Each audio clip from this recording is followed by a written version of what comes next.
Hello friends, नमस्कार।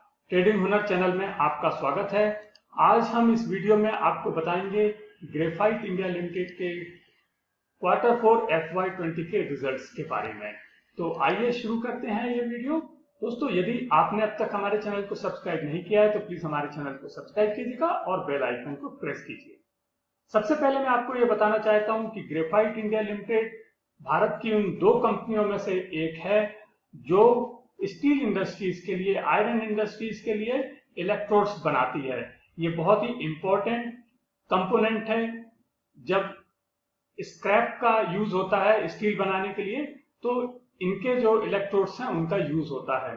लेकिन पिछले एक साल से जो आयरन इंडस्ट्रीज की डिमांड बहुत कम हो गई है, आयरन की डिमांड बहुत कम हुई है, क्योंकि अमेरिका और चाइना का जो ट्रेड वार चल रहा है उसकी वजह से ये इंडस्ट्री पूरी नीचे आ गई है और आयरन और स्टील के रेट भी काफी डाउन हो गए हैं। इसकी वजह से जो इसके जो प्रोडक्ट्स हैं, यानी ग्रेफाइट इंडिया जो इनपुट यूज करता था, उनकी प्राइसेस बहुत ज्यादा बढ़ गई हैं और उसकी वजह से ये कंपनी एक अच्छी खासी ट्रबल में है और उसका जो नतीजा है वो आप इस क्वार्टरली रिजल्ट में देखेंगे। सबसे पहले हम ये देखते हैं कि इसकी आज की क्लोजिंग क्या रही है। दोस्तों, जब मैं ये वीडियो रिकॉर्ड कर रहा हूँ आज वेडनेसडे को 10 तारीख को, तो यहाँ पर मैं देख रहा हूँ कि इसका जो प्राइस है, क्लोजिंग प्राइस है 199.75 है।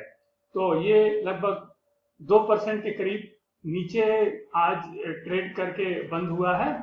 और अब हम देखते हैं इसका हिस्टोरिकल प्राइस, यानी कि हम एक साल का प्राइस देखना चाहते हैं। हम एक साल का प्राइस इसलिए दिखाते हैं ताकि इन्वेस्टर्स और शेयर होल्डर्स को ये पता चले कि उन्होंने एक साल में अपने जो पोर्टफोलियो उसमें कितना उन्होंने गेन किया है, कितना लूज किया। तो यहाँ पर यदि आप देखेंगे, यदि आप हाई प्राइस को देखें, एक साल पहले ये हाई प्राइस 422 थी और जबकि आज जो हाई प्राइस है वो 219.95 रही है आज का हाई प्राइस। तो आप ये देख सकते हैं कि किस तरह से इन्होंने जो शेयर होल्डर्स हैं उनको लॉस मिला है। लगभग 50% का लॉस इनको मिला है, यानी कि जो भी पोर्टफोलियो थे वो पोर्टफोलियो अब आधी कीमत के रह गए हैं।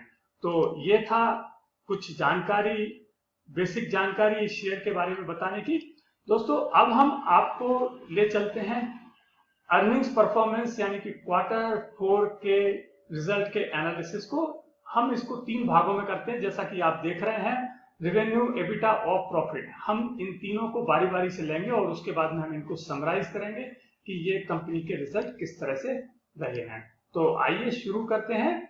दोस्तों, जैसा कि आप देख रहे हैं, रेवेन्यू पार्ट इसका लास्ट ईयर इसी क्वार्टर में 1763 करोड़ रेवेन्यू रहा था, जबकि इस साल ये घट के केवल 625 करोड़ रेवेन्यू रह गया है। तो ये 65% की कमी आई है रेवेन्यू में। बहुत अच्छा खासा झटका लगा है कंपनी को और ये आप देख सकते हैं और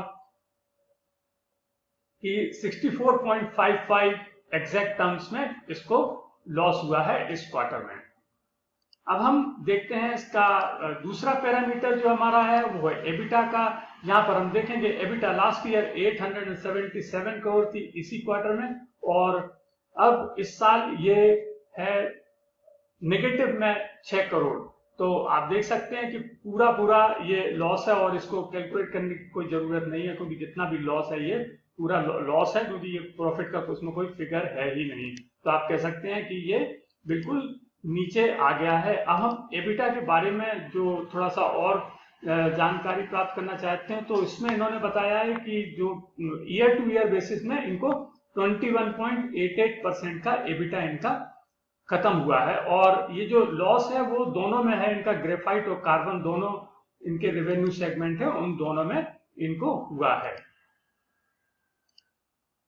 अब हम देखते हैं अपना तीसरा पैरामीटर जो कि है प्रॉफिट, यानी कि नेट प्रॉफिट। तो नेट प्रॉफिट लास्ट ईयर इस क्वार्टर में 562 करोड़ था, जबकि इस साल ये 7 करोड़ का इसको लॉस हुआ है नेट प्रॉफिट में। तो यहाँ पर भी आप देख सकते हैं कि किसी तरह का कंपैरिजन करने का कोई सवाल ही नहीं उठता है।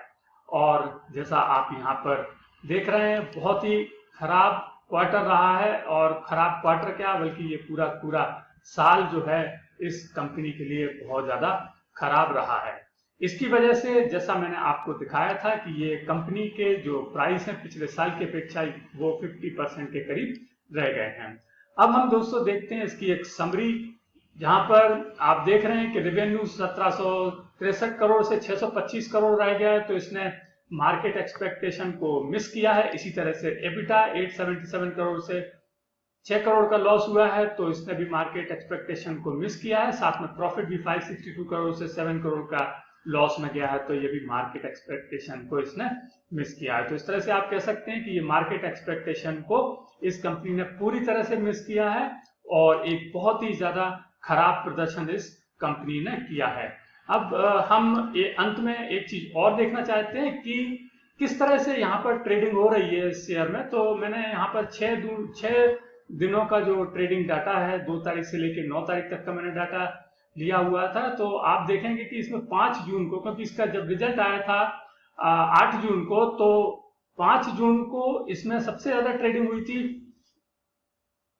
15,34,000 के करीब इसमें शेयर ट्रेड हुए थे, और उसके बाद में आप देखेंगे कि वो फिर कम होते गए, और कल 10 लाख के करीब ट्रेड हुए हैं, और 8 तारीख को इसने हाई बनाया था 220.90 का इसने हाई बनाया था। और जैसा मैंने अभी आपको दिखाया था कि आज की जो ट्रेडिंग है वो लगभग 195 के करीब ये ट्रेड कर रहा है। तो ये देखा आपने कि बहुत खराब जो प्रदर्शन है उसको प्राइस टर्म्स में भी मार्केट ने लिया है।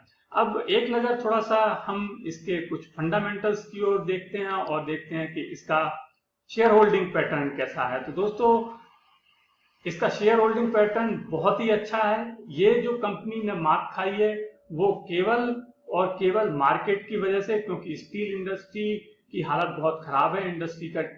स्टील इंडस्ट्री की डिमांड बहुत कम है, स्टील की डिमांड बहुत कम है, और इस सब का नुकसान इस कंपनी को हुआ है। अदरवाइज फंडामेंटल बहुत अच्छे हैं। प्रोमोटर्स की इसमें 65.26% का स्टेक है। एफआईआई के पास भी लगभग 9% का स्टेक है, और डीआईआई के पास में, जिसमें कि फाइनेंशियल इंस्टीट्यूशन, इंश्योरेंस कंपनीज और अदर डीआईआई, साथ में म्यूचुअल फंड है, उनके पास भी काफी अच्छा शेयर है। लगभग 10% के करीब उनके पास भी शेयर है, और जो अदर्स है फ्लोटिंग है वो लगभग 16% के करीब इसका स्टॉक इन लोगों के पास में है। तो जैसा कि आप देख रहे हैं, ये एक अच्छी कंपनी होने के बाद में, एक अच्छा कैपिटल स्ट्रक्चर होने के बावजूद ये कंपनी जो है वो लॉस में गई है। और आप देख रहे हैं जैसा कि एफआईआई के पास भी लगभग 9% की होल्डिंग है, जो कि इन्होंने पिछले साल की अपेक्षा बढ़ाई है। अब हम देखते हैं इसके कॉम्पिटिटर की ओर। तो जैसा मैंने आपको बताया था कि ये उन 2 कंपनियों में से एक है। इसका जो कॉम्पिटिटर है वो है HEG लिमिटेड, और HEG लिमिटेड का मार्केट कैप और इसका मार्केट कैप लगभग बराबर है, बल्कि इसका मार्केट कैप थोड़ा सा बड़ा है। लेकिन HEG की जो सेल है वो इससे लगभग 3 गुना है। यही एक बेसिक फर्क है। लेकिन इसके बावजूद भी इसका भी मार्केट में अच्छा खासा शेयर है, और ये एक केवल वक्त का मारा हुआ शेयर है। इलेक्ट्रोड की मार इस समय पड़ रही है स्टील इंडस्ट्री पर। तो ये था दोस्तों आज का earning performance graphite India limited का। आपको ये वीडियो कैसा लगा? यदि आपको ये वीडियो अच्छा लगा तो इसे लाइक कीजिएगा और शेयर कीजिएगा।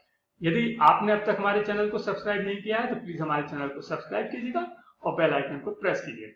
Thank you.